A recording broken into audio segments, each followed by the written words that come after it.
This is Somewhere in the Skies with Ryan Sprague.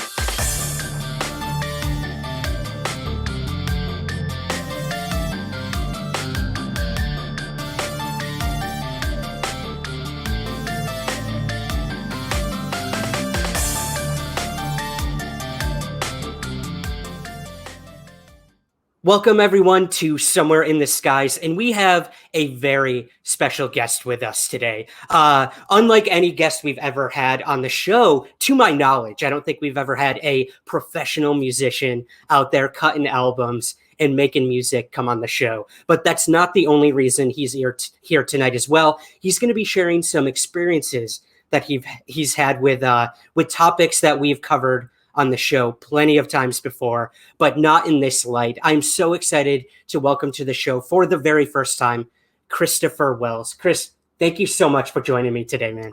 Thank you for having me, Ryan. I'm glad to be here. Excited. Definitely it's going to be fun. It's dear to my heart. Good. I'm glad to hear you say that because, you know, there's been a lot of musicians coming out lately admitting that they've either had like UFO sightings or experiences. Right. You know, to my knowledge, Post Malone recently came forward. One of the guys from Oasis, and then Machine Gun Kelly, of all people, all saying that they've had brushes with the paranormal or UFOs.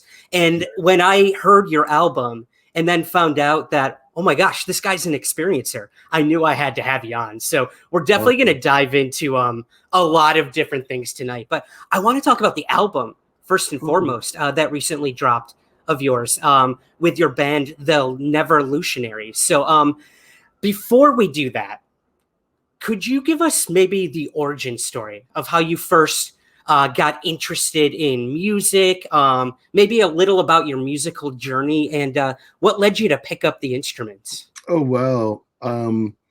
I have musicians on both sides of my family. Literally, my father played, my grandfather played violin and piano. So there's literally musicians, you know, peppering my family tree. And I just started performing early on, just doing little musical stuff. We were kind of required to do at least one per year. And I kind of found myself wanting to volunteer to do it. I just really enjoyed it. So I guess from that basic enjoyment of it, I got a Kiss record when I was a kid and heard a couple of big riffs and big chords, and I've been knocked silly ever since. I love that. I love hearing kind of the like pinnacle album that got someone into these things. Everyone seems to have one. Well, you did mention musicals. That's something that caught my attention because I don't know if you know this, but I'm a playwright here in New York City. Okay. I went to school for theater. I've done musicals. I was in a very short-lived off-Broadway musical called Idol, based on American Idol. We got the worst reviews ever, man. But hey, it's a talking point in auditions for sure. But yeah, I read that you did some musicals back in the day. Can you remember any of those roles? Or? You know, it was such a long time ago. It was literally when, like, really, really super, super young. Yeah. And I remember doing like Bye Bye Birdie and West Side Story and Oklahoma. And we had to get up every morning at the crack of dawn and rehearse and then go to school and then rehearse afterwards.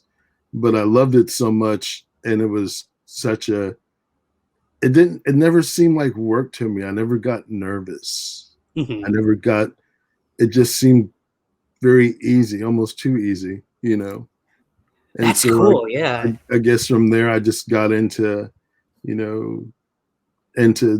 other kinds of bands and went to military school in Virginia for a year and got into punk rock and stuff like that. And that really turned everything because there was like big pop songs and then punk, and having those two things mixed together and having a love for it. And then the riffage from Kiss coming into it at the beginning, but you're like, damn, that's good. Yeah. Because it's, you know, sometimes whether the art is to your taste or whatever, sometimes you can't deny beautiful art and wonderful art. it kind of speaks for itself. No matter what you're into, you have to at least admire the effort they went into create it. Absolutely. Yeah, an appreciation for sure. Well, I did read that as you kind of progressed in your musical journey, some of the noted people you've worked with. Lauryn Hill was one of the first ones that stood out to me. What was that experience like working with her? It was really cool. It was a spur of the moment thing. I was actually in New York City hanging with some friends of mine, and she gotten wind of this little, group they had going and said, hey, I'm looking to, for a new band to do some shows. And I think Coachella was one of the shows originally that was supposed to be a part of, but had never ended up coming into fruition. But the short of it is we ended up flying out. She flew us out to LA and put us up. And we hung out for about 9 days or so. And we learned all these songs and Bob Marley songs that she wanted to do. Then she would kind of come into the rehearsal and check us out and, give her input or whatever. And it was really interesting. It was definitely one of these times where you're like, oh, wow, I think I made it. I made it. And the next thing you know, it's like 9 days later, it's like I'm back where I was. I'm like, oh, wow, that was quick. Yeah. Yeah, man. I But, can imagine it's a flurry. Like, so, you kind so of is the get put beast, back into your shoes, right? Yeah, but I look at it like this. It's like when something's in your heart and in your soul, and it's a part of your being, not doing it is a bigger pain than the pains that happen that you go through while you're trying to make it happen. Mhm. The fact that you're not doing it or doing something else that you're really not feeling, but you're stuck doing, that pain is greater than any pain of, or dues that one would have to pay. For me, I feel lucky. I love it so much. And, there's, it's feast or famine. Sometimes it's really great and other times it's not. And especially in times like this, I was about to, go over to France. My drummer, Chris McGrew, and I, we had plans to go to Paris and had stuff booked, and we're meeting with some people over there to make some things happen. And, had great plans, but as they say, the best plans of mice and men often go astray or whatever, or Yeah. don't freaking happen. And then you end up getting, homeland bound with a pandemic. But, uh, it's been an interesting journey though, for sure. Yeah. And I wouldn't trade it for anything. Even like the weird stuff that happened, like, why am I here? Because it was kind of heartbreaking because I thought that we were going to go on the road, play Coachella, do all these cool shows, and that wasn't to be the plan, So, Mm. I guess life will kind of have its, you're doing the New York City thing. It's up. I know the Like the game. highs and the Yeah. lows. It's like you're skiing in the Alps one day, and the next day you're down in the gutter. Tell But me about it, man. I've done some television work in the past, and I'll be on set and it's awesome. Like you feel like you're doing something you've always dreamed of doing. You're living in the moment. And then the next week I'm back here in New York and I'm mopping the floors at the bar that I work at during the day. And it's a very humbling experience. And I think mhm. that could be said of any artist, whether it's a musician or a writer or a painter. You will have those existential moments of creativity and Yeah. rewarding moments of people being like, I love your work. And then the next thing nobody knows who the hell you are. You're just another cog in the machine. And that's the way it is. But it's good to hear, that you find music as a release and a way to kind of move on. Like Oh, you may oh, not be doing definitely. it live, It's right? been But my best friend. It's been yeah, my psychiatrist. It's been besides, a few close family members, like the main constant in my life. It takes up the biggest place in my heart and in my soul. yeah. It's what, it's what I am. Literally, it's in my blood from both sides. And when I've tried to kind of do other things and really devote my energy towards them. They just didn't work out. It was like things always pushed me back towards this, and even Yeah. doing this record, just the happenstance on, the studio time at Hyde Street coming available, and certain guys that I've wanted to play with were in town, and, everything just fell into place. And this record just, of these songs, some of them I've had sitting around for a minute, and some others were kind of created around it to kind of complement some songs that had already been written. But it's really exciting just to, even during these times, to be able to have something to focus on instead of looking at the TV and wondering what this bizarre person's going to say, or what this person's going to say, or what's the new news. It's like you turn it on and you're like, Yeah. okay, we can watch it. Yeah. What world-ending thing are we going to hear about today on Twitter? I totally get it, man. Yeah, but just to create during this time it's been a godsend. I completely understand that. I mean, doing this podcast for me has been my outlet, my release, my way of creating something to put out into the world when, kind of the world, like you said, has been put on hold for people in all walks of life.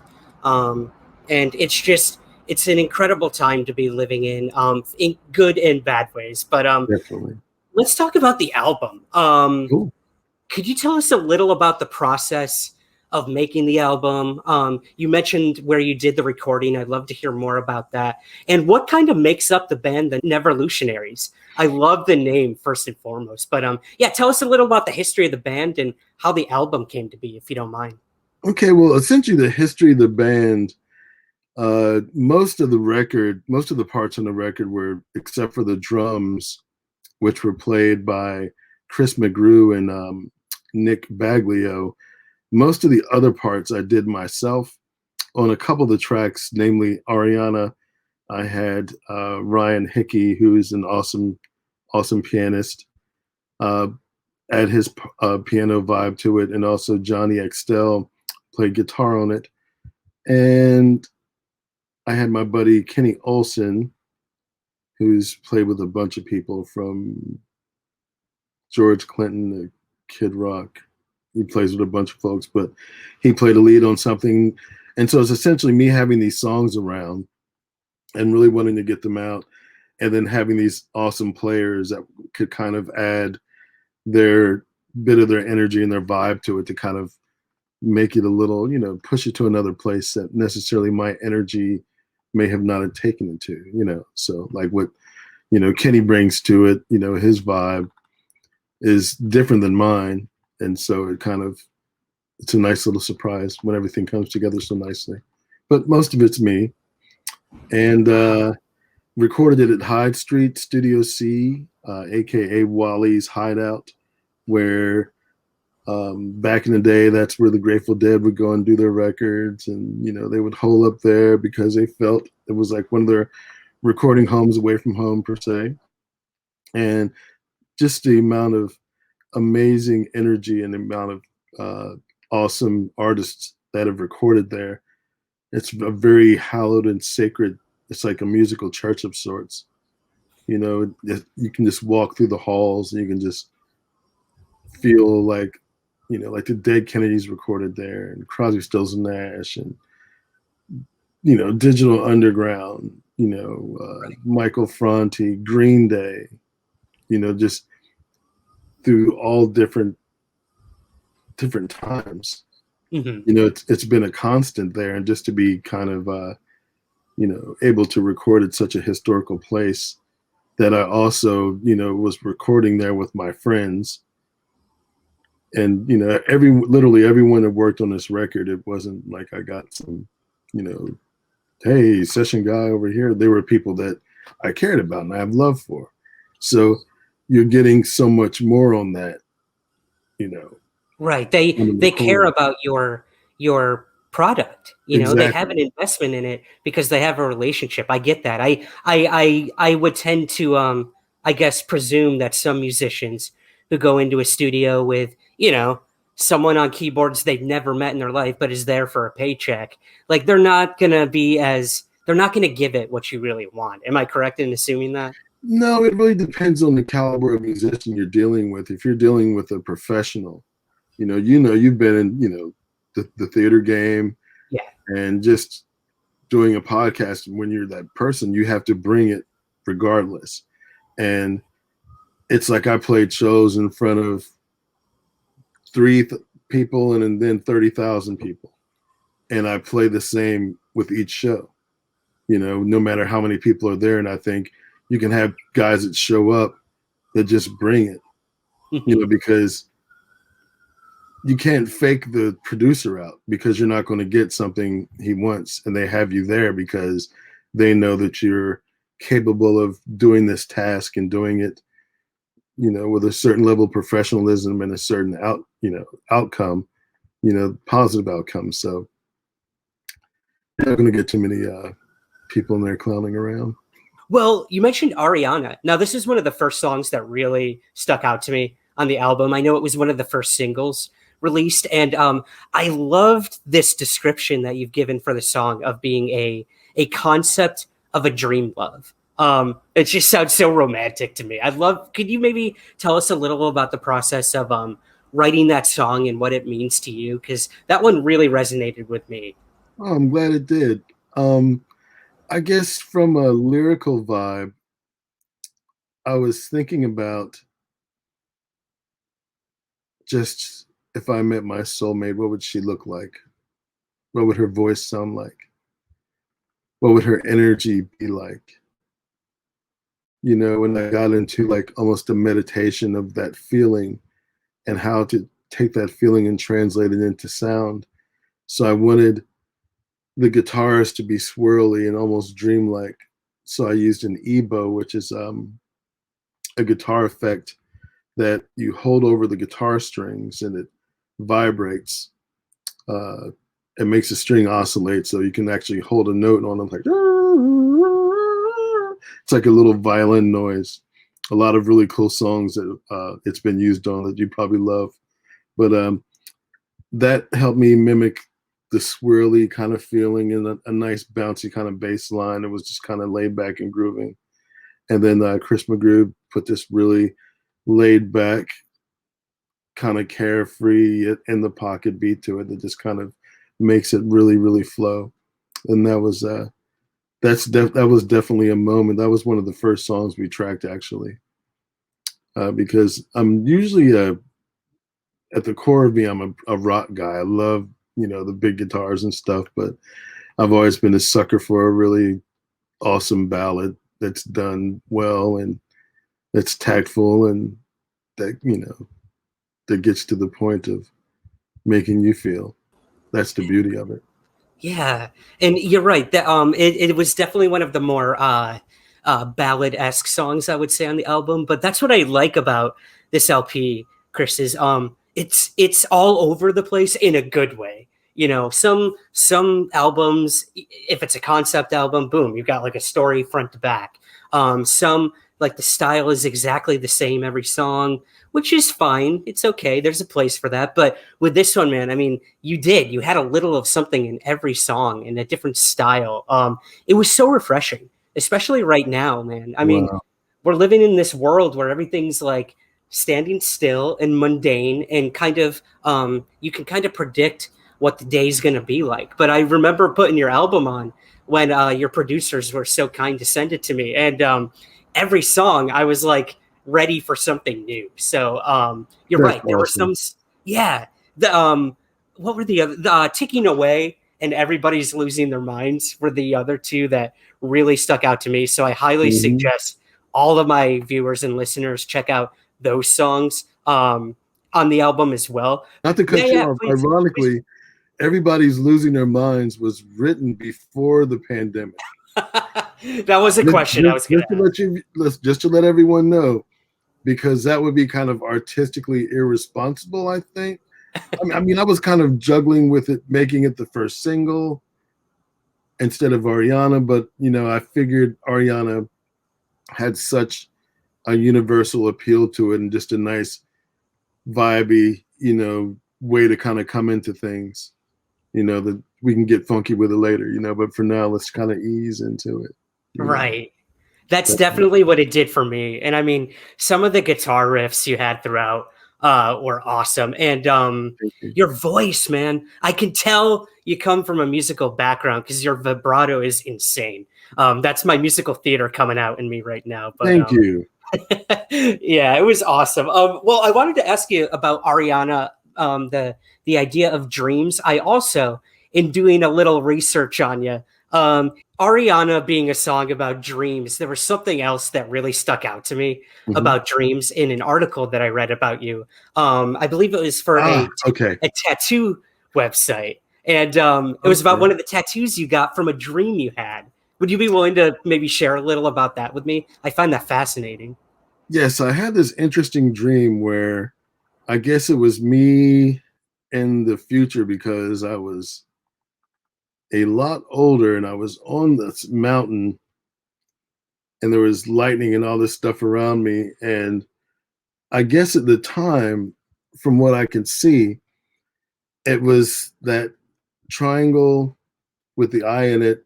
And then I got like a tribal thing around it because that was as close as I could kind of recollect it and bring it into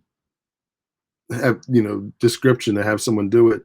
But as time has gone on, I've had the dream a couple times before, again, and it turns out being what ended up being the symbol that I use. It was like a crown with a lightning bolt at the bottom of it. So at first it just looked like this really weird tribal thing, but then as time shifted and I've had a dream like I've gone back there, and the last time I remembered it, it kind of looked like that. So even with coming up with the idea I wanted a strong image, and that image in some form or fashion has been in my life for years, and it's morphed. And this is, I even have it on my guitar on the top of the headstock, and so it's kind of what it's morphed into being. And I don't know what it means, because I don't know what our subconsciouses are, if we could figure out the messages, then we'd be millionaires, right? Oh my gosh, man. Well, that was going to be my next question for you. What stock do you put in dreams? I know some people just think there's nothing to them. It's just, random spurts of your brain going through, or some people think it's another plane we live on, an alternate reality. But what power do you give dreams, if I may ask? I think it's honestly probably a little bit of everything you mentioned. I'm sure that there's some that are insignificant that are just born from fear. I'm sure that are some that are brought in from the cosmos to give us hints. I'm sure others are, and this is something that I have when I sleep sometimes. It's like I guess it's like I have like these little astral travels. Sometimes feels like I go places, not all the time, but when I come back, I'm very worn down in my spirit like the next day. It's very strange. So I take a lot of stock into it, but it really depends on what you believe in. That where your faith value is the biggest thing. I'm someone that, I'm not a religious person. I'm a spiritual person. I believe that there are probably many higher powers, but I believe in something greater because I've seen miracles, and I've seen things that we'll get into that I can't explain them, and other people can't either. So at this point, I'm not going to doubt something simply because I don't have the knowledge. I'm just lacking the knowledge to know and confirm. Gotcha. Well, you opened the door, so let's go there, man. Let's definitely go there. The unexplained. I don't know any of these experiences. We haven't talked much off air yet about them, so I'm really excited to hear whatever you're willing to share. I mean, I've heard that you've had a little bit of everything. So whatever you want to share with us, I'm here, man. I am here for it. I'm ready to hear about it. I don't know. What you take the lead on this one. What are some of the experiences that you would consider out of the ordinary or unwanted in your life? Well, interestingly enough, I've had a few experiences happen in one town. There's a little town in North Carolina called Wilmington, and it's a quaint little town. It's old, has a history, kind of a dark history in some places. And I've actually had an instance where there's a old pool hall downtown where some famous pool guy broke some record of knocking in a gazillion balls or something. But this place used to be a hotel, and the hotel burned down. And I was actually there, years and years later. I mean, the hotel, I think it burned down around the turn of the century. And there was rumors that it was used for tunnels for the Underground Railroad to transport slaves to freedom. And a friend of mine's band was playing there probably about 12 years ago or so. And we were hanging out in one of the rooms, and one of the guys that worked at the bar was telling us, it's like, hey, this place is haunted. There's actually people that haven't gotten their checks that they were supposed to get and pick up because the place freaked them out so bad they never wanted to come back. And we were like, yeah, I hear you. So we end up going to this one room, and we opened this door, and it was like a short door. And they said this was one of the doors that possibly was used for one of the tunnels. And the guy opened this door, and you could just feel this frigid, musty wind and vibe and energy come in. And it felt like we violated someone's space that was sacred to them, because there was like a thickness in the air. It was, you could almost cut it with a knife. And then what was interesting, there was right outside the door, there was a young lady, and she was getting sick in the bathroom. And I guess her boyfriend was helping her with her hair. And the boyfriend said right around the same time we opened that up, something had kind of pushed her over and knocked her into the side where there was where the toilet was. And I guess like the toilet roll was over here, and it knocked her that way. And that was one of about 2 experiences I've had there, and just seeing like little shadow people at the end of the night, because it was a venue. So I would play there. Mm-hmm. And we'd be doing the loadout, and this one part would be pretty dark, and you can kind of tell when everyone's going home and we're just waiting to get paid and all that stuff. So it's empty. And then you just feel like people looking at you, and you just feel it. And also in the same wonderful little town, and this actually happened, both times it happened with groups of people. We were at this pier, and we're just out standing in the sand, watching the sunset or whatever. And out in the distance, we saw, it was like 2 things come out the water very quickly, like silverish, then back in, then back out, then and gone. And we all just kind of looked at each other, because it's one of these times that I'm glad I was not by myself, because I just never would have told a soul about it. But right. I was there with 4 people, wow. And we all saw it, and we were all kind of like, what in the heck was that? But I'm not going to say it would make sense, that it would be alien, but I'm expecting it's probably some kind of government stuff that they have, because there's a lot of military bases near there. Mm-hmm. And, what do they say? Like, what is it? Like 80% of the oceans, of the world is the ocean or something, 70%, something like that. So there's no telling what's going on down there. And I'm sure it's not. Sometimes I think, would people come all this way to discover a crackhead?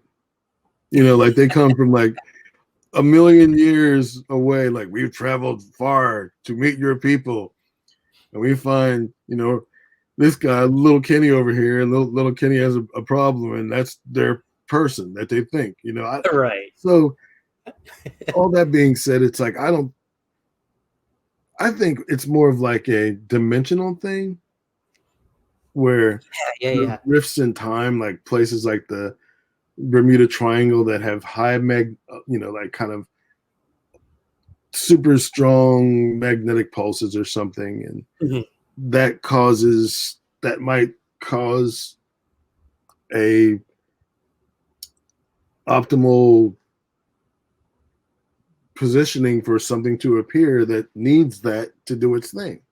Right, So right. yeah, That's an interesting theory, man, because I mean, a lot of people that look into this UFO phenomenon, uh, they they have so many theories on what it could be, other than just alien. You know, that's all we ever hear as quote unquote UFO people or UFO researchers is, oh, so you're saying aliens have visited our planet? And I'm one of the first to always say, no, I have absolutely no idea what UFOs are. They could be, like you said, a sort of rift in time, or they could literally be time travelers. Maybe they're coming back to check on us or whatnot, or maybe they are interdimensional. I think the theories are so vast and so immeasurable that we'll probably never know what those things were that came out of the water that you saw. I, I think You one know? theory is if they were from the future or something like that, they're probably coming back for like comic relief. They're sitting there like on a Friday, like, hey, you guys want to go back to 2020? Check Let's check that it year out. out. You guys want to laugh? Let's check this out. I mean, Yeah.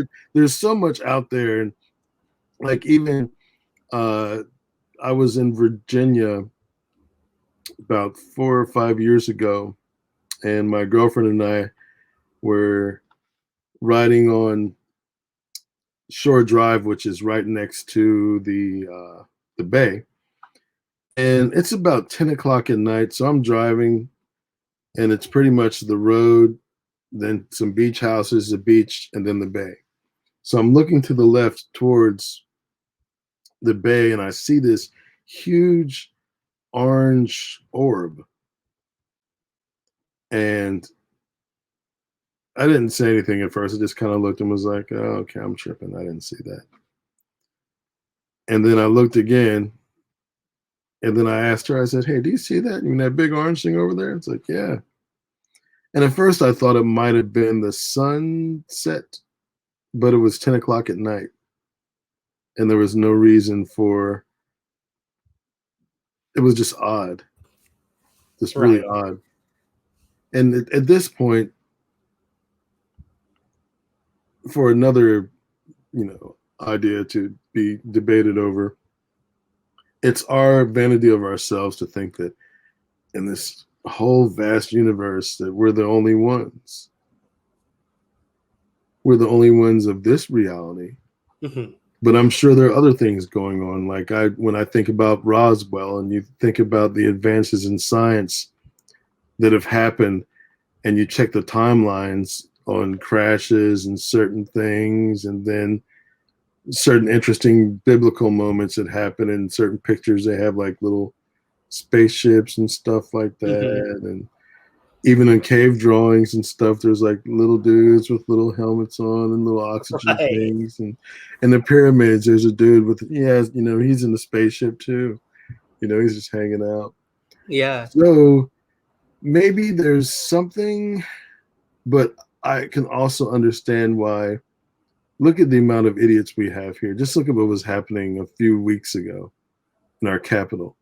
Mhm. These irresponsible people doing that kind of stuff. Could you imagine what those knuckleheads would do if you told them this, like everything you've been taught? Because when you start talking about life on other planets, you're talking about taking someone's religion that they've been taught and raised on and have based their value system upon.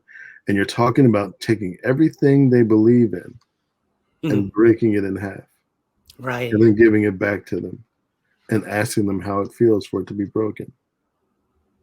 So that's a part of why they almost would have had to, even if they know something. And at some point, 10, 15 years, we're going to know for sure. I Mhm. think they've been trying to desensitize us for a long time. Just the amount of media that's there, and people are like, it's accepted, and people are like, there's several kinds, and they probably slide in one real picture with a bunch of the fakes, and then there's the whole thing with Valiant Thor, and all this stuff. And I You thought it know was your UFO history, man. I I'm thought it very was a rock impressed. band, Right. Well, oh man, there's so many roads we can go down with what you brought up.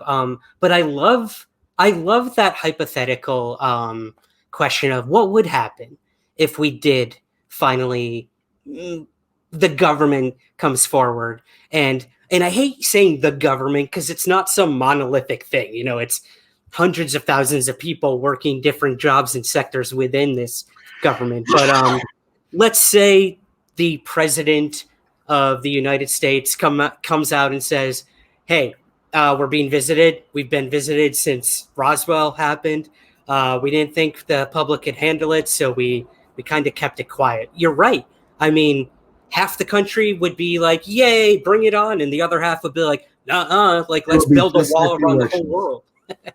It will be just like the elections, in the same makeup of people, that would be freaking out, because you're going against their religion, You're right. and, It and it does. everything that they've been taught, and they go, and every Sunday you're just taking all that, and what are they to think, and that's Yeah. that's the main reason why, if that does exist, it has to be kept quiet, because it would just be too many unstable people, because everybody's on medication or drunk or on something at this point.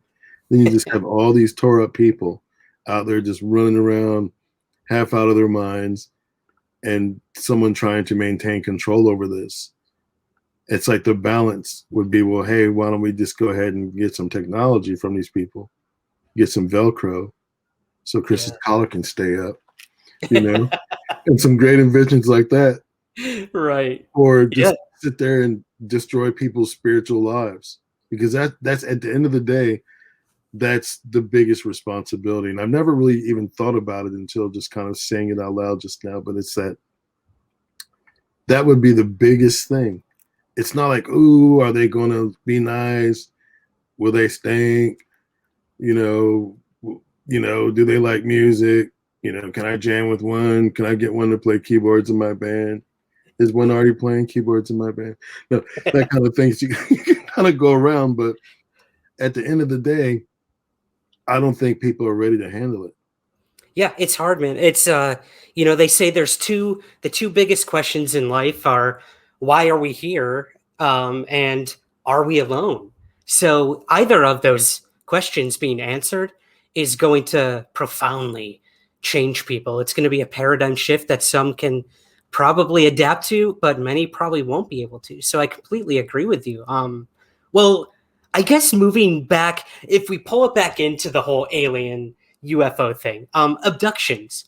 I'd love to get your opinion on this. I know you've looked into the Betty and Barney Hill abduction, Travis Walton. Those are two of my personal favorites because of documentation and whatnot. But what do you think of the abduction phenomenon? Again, are we dealing with aliens kidnapping human beings and experimenting on them, or is it all something in the mind?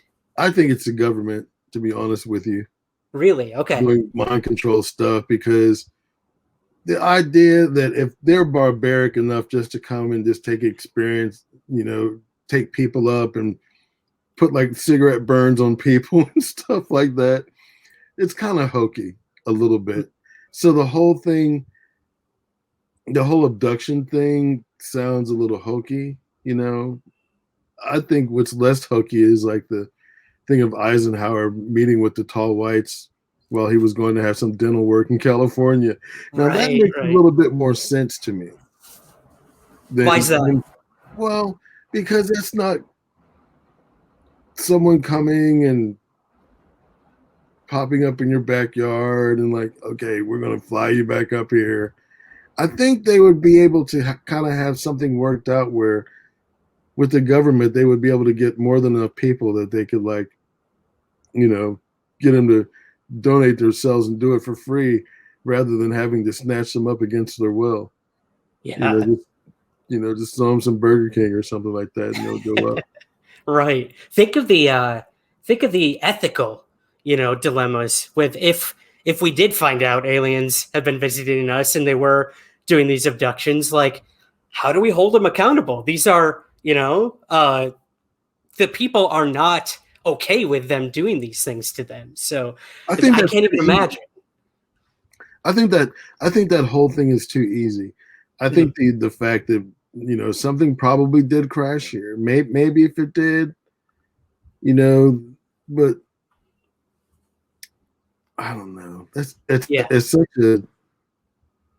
such a tricky thing because within a couple of degrees, you go from sounding like you have sense to sounding crazy as hell. Welcome to my life. Yeah. So That's such a good point.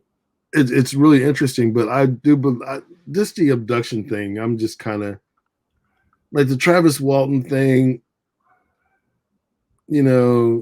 I think maybe they all took a bunch of acid and Travis got lost and he got really lost and they were embarrassed. And then he kind of showed back up. They're like, dude, if you ever come back, or something like that. It wasn't, Yeah. But hey, that's just as viable as, aliens coming down and taking him, because we don't know.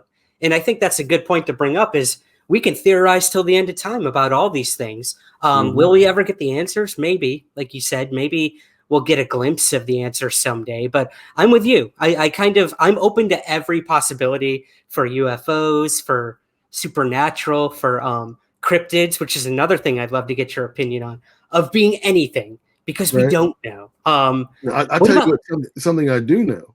Okay. I've had a couple of interesting experiences with spirits, I would say. Oh, yeah. If you're willing to share, I'd love to hear. Yeah. There is an old neighborhood in Raleigh, North Carolina called the Mordecai area. And at one point, they owned a bunch of slaves, and I'm sure people kind of met a negative demise there. And I've been to a couple of houses that were on the property, and actually, because they're spread out over a couple of blocks because it was a rather sizable plantation. But I've been to a couple of the houses and had the feeling of someone behind me whispering in my ear, pushing on me, and just not being very happy, very negative. And I'm thinking it's probably people that were maybe slaves or something. And it's a very sad energy. And another interesting thing I had happen was I was at a girlfriend's a few years ago for Christmas holidays, I believe. And we weren't married at the time, and nor have I been, but I wasn't allowed to stay in the room with her because that wouldn't have been a proper thing. And I slept on the couch. About a year or so before, she'd lost her mother, and I never got to meet her. But I guess that night, her mom decided, she waited too long to meet me, and so she was going to meet me.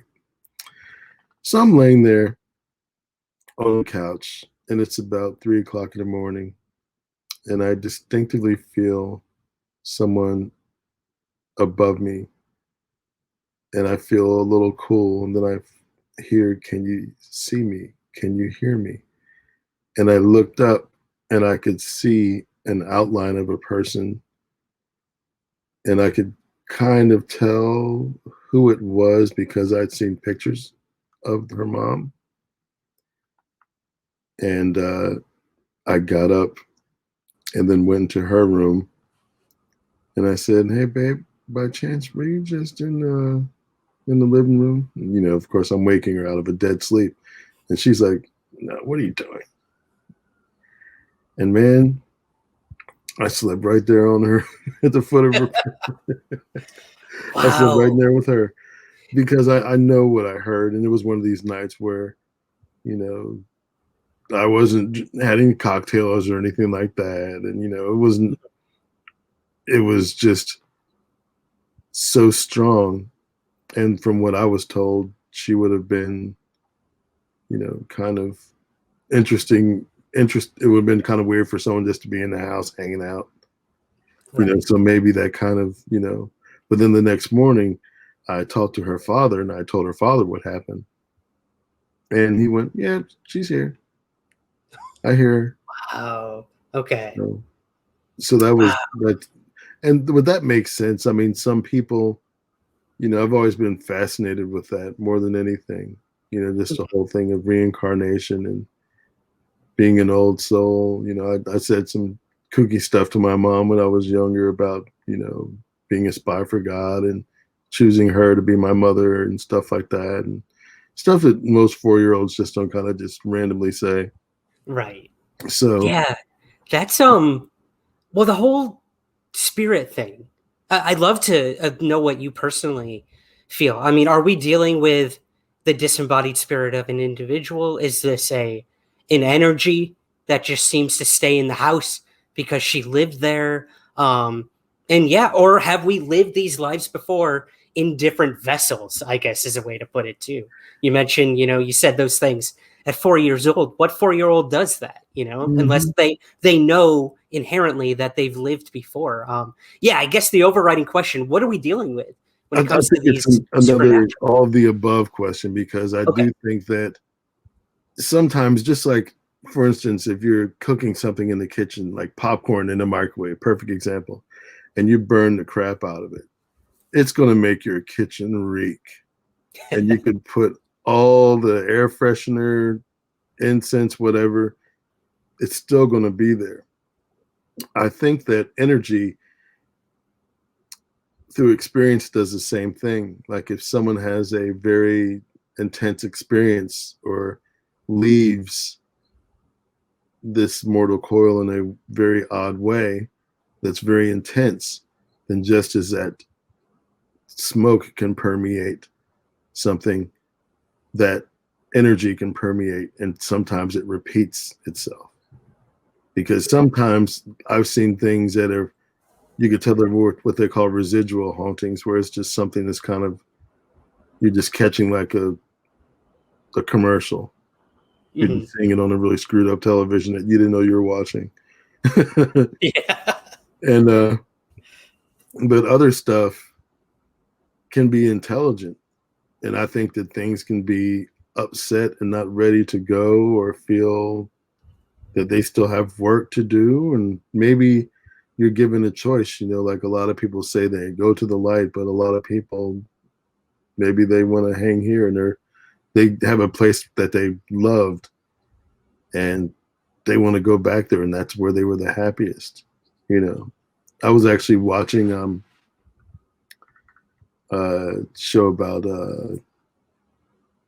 hauntings in the San Francisco Bay Area, and they were talking about going to the war field, and they actually took a picture with a FLIR camera, and it actually showed this a face, and you could see the eyes, you could see the mouth, and you could tell from the color of it that it was extremely cold.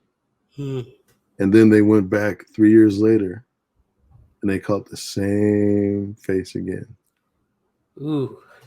Oh, that gave me chills. But so much to the point where they were actually able to figure out who it was. It was like a guy that was a photographer in the area, and I guess he was taking pictures of the Ramones concert. I mean, of the marquee while the Ramones are playing back in the day. Drunk driver runs him over, but he was always there hanging out at the Warfield, taking pictures of bands in the dressing rooms, hanging out, participating, getting the vibe on. Yeah. So it made sense that he would want to go there, because he would still want to be in that energy. Right. But stuff like that makes sense. I would, but it also depends on your faith.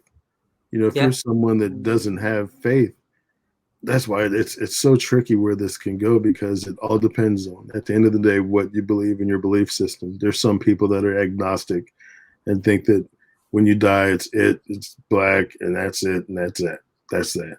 Some people think that people that are religious that it's fear born and just gives them something to believe in to kind of quell their fear of their mortality and the afterlife and the unknown, because everyone knows that, we don't like to, the unknown scares us. It's like that lack of information, hence being called the unknown and not the known.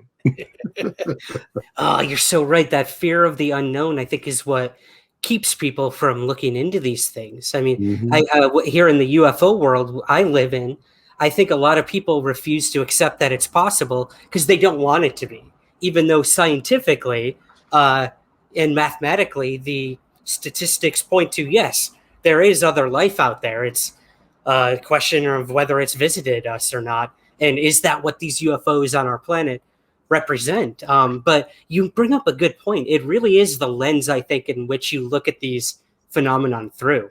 If you are Mm-hmm. religious, you might have a alien abduction experience that you think was demonic, or like almost like a, Exactly. or if you have a shadow person or sort of a miraculous experience, you survive a car crash you definitely should not have. If you're religious, you're probably going to look to God for thank you, thanks for doing that. When someone else is just going to be like, no, man, it was just sheer chance that you survived that. Mm-hmm. The angle was just off, and go the scientific route. So yeah, I think you're right. It really is the lens in which you look at these experiences through that really matters. And you could be so informed, and you could, I'm someone that's pretty firm in what I think, but I'm not so firm that facts won't be able to pull me back once I hear them. But some people, you can't tell them anything. Yeah. They never want to hear. They don't want to go through that fear right now. So no matter, you could sit there and show them a picture of it and have one of its hairs and have an autograph, and they would just be like, nope, it's fake. Nope. Yeah. So at the end of the day, I think that maybe helps the plight of, our visitors from other places, if we're having them, because there's a lot of people that have that mindset that's not too far from original man still. Right. So we can talk better. That's about all that's changed, right? That's so true, man. I feel like we're entering the second prehistoric age right now sometimes myself. Mm-hmm. But well, talking about, I guess, measuring scientifically something. Another topic I find fascinating is cryptid creatures. Is this something you've ever looked into or have had an experience with? We're talking not like aliens or angels, but like a flesh and blood creature that we may have just not discovered yet, or is some sort of missing link. And of course, Bigfoot is the one I always go to. But yeah, have you ever had any experiences like that, or what do you think of that whole thing? I think that the theoretical probability of some kind of ape-like creature at this point in time to still not be discovered, and I guess people say that the Bigfoots, they bury each other so no one ever finds them or something. They must do a really good job, because at some point you think they might have messed up on one at this point. I think they might just be some backwoods kind of feral people that have kind of lived up in the woods, for a long time. And, Yeah. I don't believe it's going to be like abominable snowman and all that stuff. I don't know, because we would have discovered it at this point. There's too many trail cameras and too many ways that we can catch things. The mystical eyes in the night now have ways of being illuminated and well lit. So if it was out there at this point, we would have seen something. Like, they say like Loch Ness Monster. I'm sure there might be some big not ancient, but something that may have survived in the sea is more likely at depths where we can't really go to. That makes more sense. Mhm.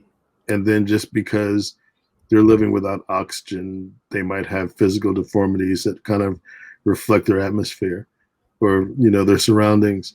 But I don't think like Bigfoot and all that stuff. I don't know about that. I think somebody was just trying to like sell some sandwiches. Cash in. Well, that's a good point, man. I mean, there's a cultural aspect to all of these things as well. You look at like forgetting the area where the Bigfoot was first sighted, but now it's a famous tourist trap in Roswell, Mm-hmm. New Mexico.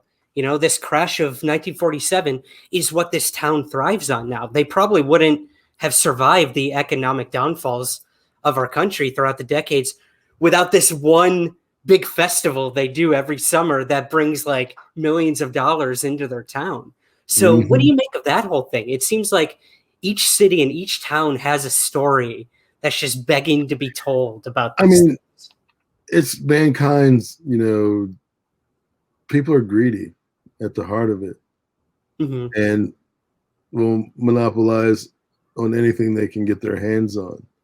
So some of these same people that were probably talking junk about, you know, Betty and Barney Hill, they didn't get picked up by any aliens, as they're talking stuff while they're opening their alien store, selling alien trinkets and mugs. Yeah. At the new Aliens Are Us in Main Street in Roswell. Yeah. But I just think that's just people just monopolizing on,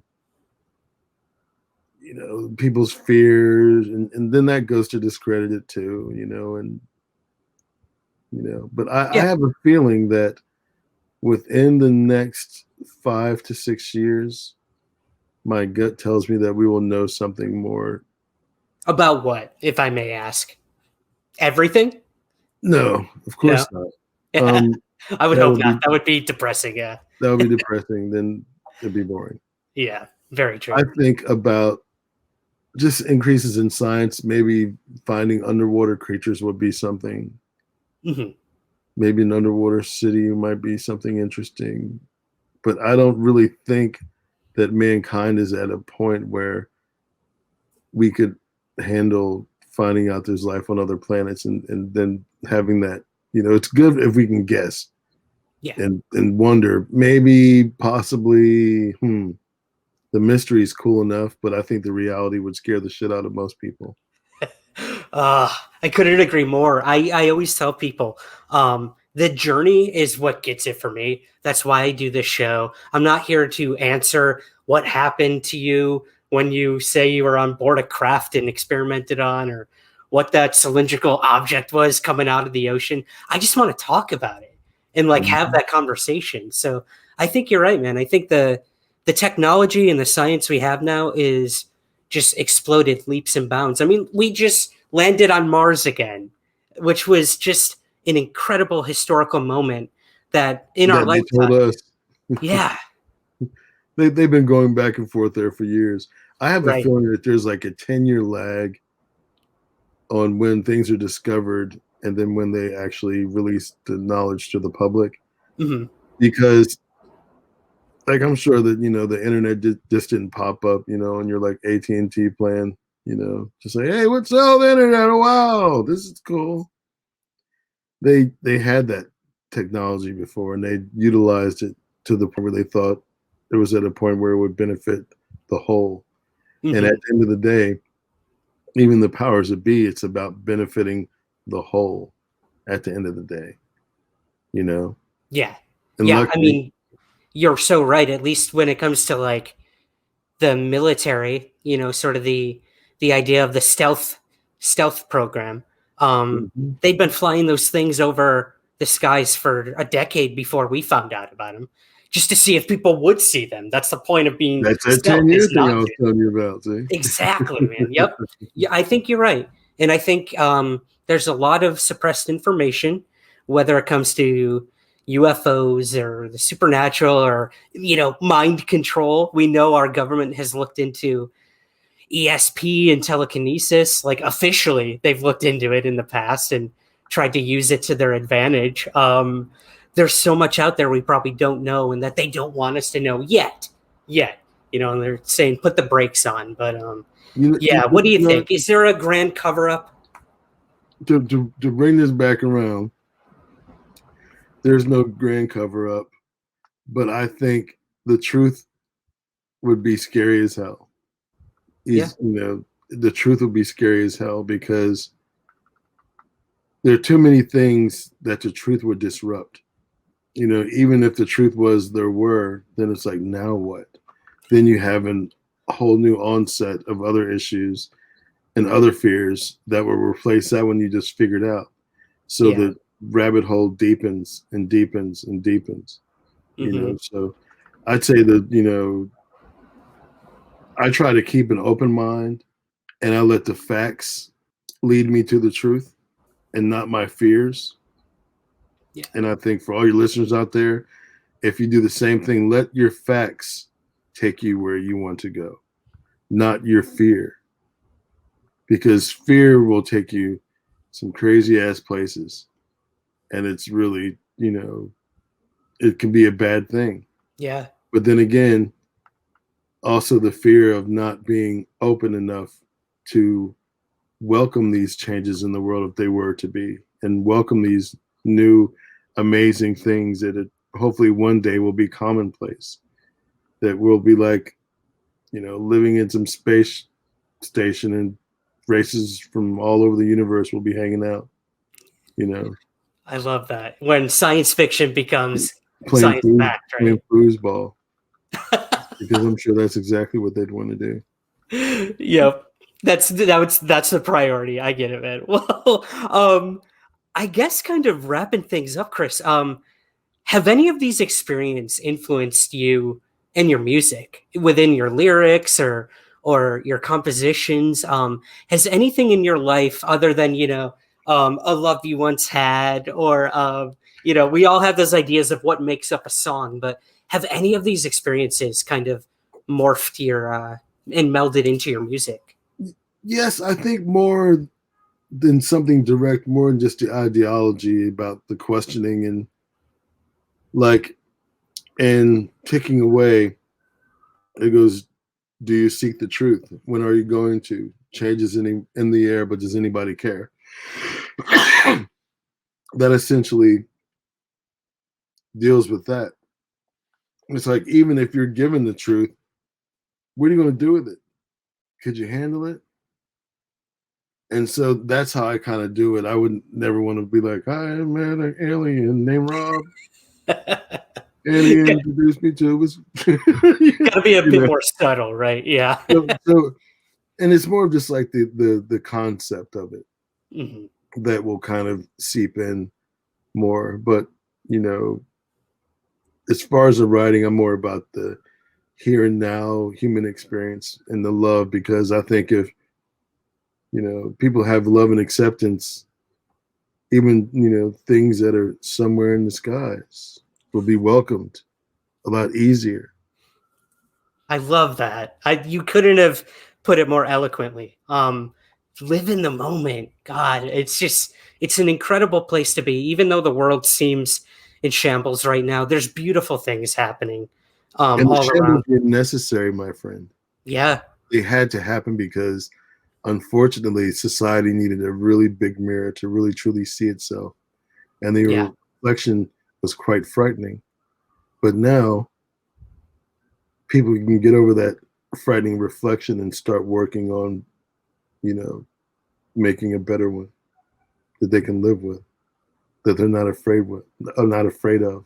It doesn't give them fear, one that gives them hope and one that gives them promise, instead of just paranoia. Well, Chris, I mean, kind of, I guess, encapsulating everything. What do you want people to take away from the album? I mean, for me, it gave me hope. Exactly what you said. From song to song, it just lifted me up when just like many other people out there, I have dark days, man, during all this stuff. And your music came at the perfect time for me as an individual, not just as a podcast host interviewing you, but I needed it. So thank you so much. My pleasure, man. What do you want people to take away from it? What you did, what you took away. I want it to be like a little journey, for 48 or so minutes, however long it is. And you just put it on, it goes in different directions. It kind of has ebbs and flows, dips and dives, high points, intense points, funky points. I just want people to feel it. And at the end of the day, music is healing. And it's the most important universal language we have, the most important language we have. And I feel honored to be a musician, to have that as a part of my calling. So it's my honor to bring people music, and hopefully, what I bring them will make their hearts warm and entertain them and make them feel hope like you did. You gave me the best compliment, because no one sells a gazillion records anymore. If I can reach a cat that I never met before that was having a bad day, and he had to listen to this record, and not only did he like the music, but it affected his mood and maybe put some light on his day, then man, how do you beat that? Yeah, well, you definitely, yeah, you can. And you did. You met one tonight, man, and I know you're going to meet a lot more after people listen to the album. So, last question, of course, where can we find the album and everything you're up to, Chris? You can find it on all of your online music retailers, Apple Music, Spotify. You can listen to it there. You can go. It's released on Polychromatic Records, and I'd like to give a shout out to Polychromatic Records and to Raby PR, all for doing such a fantastic job, and to you, Ryan. And I want to thank you for listening to the record and taking the time to really get what it was about and to really feel it in your heart. That means a lot to me, and I really appreciate it. My absolute pleasure, Chris. Again, it's the Neverlutionaries. Please go check it out, everyone. And like I said, man, it was my honor. I'm so happy we connected. You shared some awesome stories with us. We got to talk about the album, and I'm going to go put it on right after we get off here, man. But on the spot, I'm going to ask you. I'd love if we could play this episode out with one of your songs from the album. So is there a song that you want to leave people with? We'll go ahead and we'll put it at the end of this episode. Ariana.